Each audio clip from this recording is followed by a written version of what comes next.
contrainte. Donc elle sera déjà en contrainte à blanc. Tu vois, je sais pas si je suis clair en fait. Et du coup, ben, c'est ce qu'on appelle les pré-contraints. Pré-contraints, ben, c'est ça. C'est un mec tu vois, il fait passer des câbles en acier. Il tend ses câbles en acier à l'intérieur de la poutre. On coule du béton. On attend que ça soit tiré bien comme il faut et tu lâches la tension. Ta poutre, elle a tendance à relever un petit peu, hein, en conséquence. Hein, tu tends, donc elle a tendance à courber un petit peu bah, dans l'autre sens et quand tu lui mets la compression, elle redevient droite. Elle redevient pas toujours droite, hein, des fois elle reste un petit peu courbée comme ça.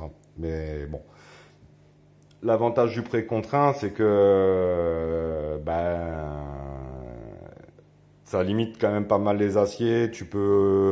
C'est la porte ouverte un peu quand même à pas mal de choses. Comme après je vous parlerai certainement, je ferai des vidéos poudre, des vidéos radier, des vidéos machin. Enfin du moins j'aimerais bien essayer de vous familiariser avec tout ça. Là ça prendra trop de temps. Donc je pense que je viendrai faire des mini-sketchs en fait explicatifs de chaque truc. Donc voilà, donc il y a le pré-contraint. Et puis après, il y a un mec qui s'est dit, ouais, mais putain, le pré-contraint, c'est bien, mais je peux faire que des petites sections parce qu'on le fabrique à l'usine. Et du coup, ben, comment je fais un dallage de 1000 mètres carrés en pré-contraint, sachant que je peux pas le livrer sur mon camion qui fait 800 mètres de long. Et là, ben, il y a un mec qui s'est dit, tiens, ben, je vais faire du pré-contraint, mais sur chantier au moment du coulage. Le mec, il l'a regardé, il lui a dit, ouais, mais on peut pas tendre les câbles comme ça sur les coffrages. Il a dit, écoute, nous, on va faire le coffrage, on va faire... je prends une poutre, allez, une poutre. Qu'est-ce qu'on va y faire? On va y passer un truc en chapeau de gendarme, inversé, un fourreau, comme un tube, une gaine d'électricien. Hein, je vous la joue courte. Hein. Une gaine d'électricien, tu vois ce que je veux dire? Avec, tu sais, un petit peu ce galbin quand même. Hein. Des fois, enfin, souvent, il y en a plusieurs. Il n'y en a pas qu'un des câbles, hein, mais bon, je vous la joue rapide. Donc, en fait, un câble qui a cette forme, la même forme, en fait, que le chapeau de gendarme, un peu. On coule le béton. D'accord. Après, on vient passer un câble dedans. On vient mettre une platine, on le verrouille. On vient ici avec un vérin hydraulique, là. Et on tend notre câble. C'est ce qu'on appelle du post-contraint. Donc ça, c'est mise en contrainte après coulage. Ça, je l'ai vécu en fait au parking d'Auchan-Gramont. On avait coulé le plancher, on avait tout. Le mec, quand ils sont arrivés, là, ils ont posé toutes les platines, ils sont venus, ils ont posé tous les vérins, machin, ceci, cela. Déjà, tu regardes le mec, tu dis, ouais, t'as pas peur, ça pète. Tu regardes, il dit, si ça pète, généralement, il y a un mec qui perd un membre ou un bout de tête. Donc là, sur le coup, tu dis, ah ouais, ça tend vraiment le câble. Il me fait, ouais, ça tend vraiment le câble. Donc déjà, tu craques, c'est pas super, enfin c'est pas hyper reposant comme métier. Hein. Quand tu commences à tendre des câbles comme ça, je te garantis que c'est pas super reposant. Et on avait tous les téments en dessous. D'accord, donc les téments, les docas, machin et tout ceci, cela. Quand ils ont commencé à tendre et qu'ils ont fini de tendre le plancher, en fait, il y a tout qui s'est décoffré. C'était hallucinant. Hallucinant. Donc tu as tout le plancher qui a fait...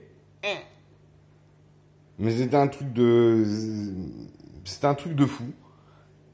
Pour moi, peut-être pas le truc le plus fou que j'ai vu, mais ça commence à être des trucs bien costauds quand même. Et du coup, ben, de hyper tendus les étés qu'ils étaient, en fait, soit ils étaient relâchés complètement, soit ils étaient tournables à la main, quoi. Enfin, c'était hallucinant. Donc ça, c'est le post-contraint. Le pré-contraint, c'est fabriqué en usine. On tend nos câbles, on coule. Là, c'est on coule, on tend nos câbles. Pas mal de trucs qui sont faits comme ça. Hein.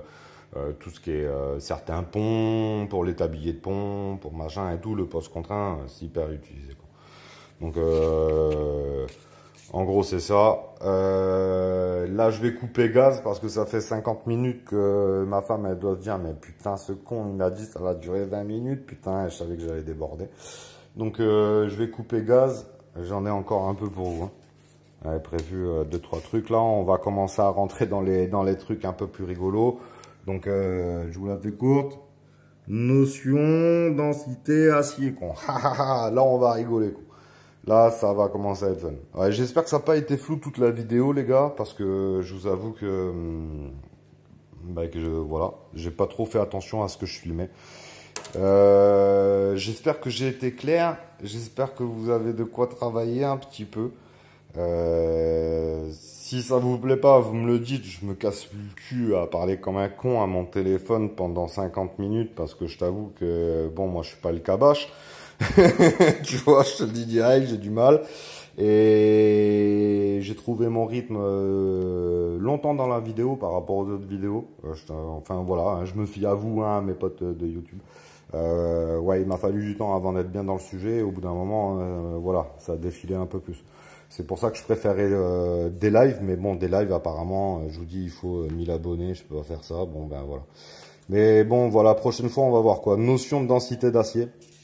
C'est important, pourquoi? Parce que une fois que vous aurez compris ça, tout ce qui est densité d'acier, où c'est qu'on met les aciers et tout ça, vous verrez que vous raterez vachement moins sur les ouvrages que vous faites chez vous. Donc je vous montrerai à peu près les densités d'acier usuelles, les densités d'acier que j'ai appliquées moi sur mes chantiers.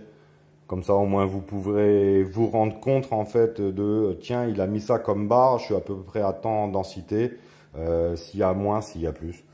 Et après, voilà, vous montrer deux, trois trucs, parler des cadres, parler des équerres, des remoisages, parler des bétons très haute performance, des exemples usuels, des sinistres, qu'est-ce qui se passe, et ainsi de suite, tu vois. Enfin voilà, il en reste encore à dire énormément.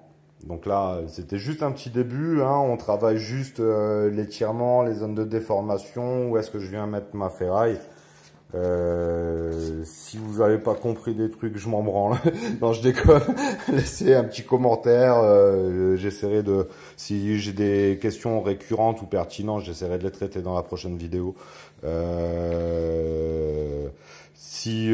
Enfin voilà quoi. J'ai essayé d'être au plus clair, mais je vous avoue que ah là, ça commence à être rigolo quand même. Hein.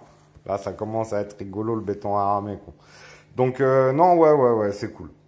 Je suis content et je vous fais un gros bisou YouTube. J'espère que ça va vous plaire. J'espère que ça va vous apprendre des trucs ou vous sensibiliser sur l'ouverture d'esprit. J'aime bien ça, moi. C'est plus ouvrir les esprits que de... C'est comme ça que ça marche. Non, moi, il y a pas mal de trucs. C'est de la réflexion personnelle et tout. Réflexion avec des bureaux d'études et tout, machin. Et voilà, en gros, quoi. Allez, je vous fais un gros bisou YouTube et je vous dis, j'essaierai de rééditer l'opération si ça vous plaît. Et puis si ça vous plaît pas, ben, j'irai pleurer dans les WC. Bisous.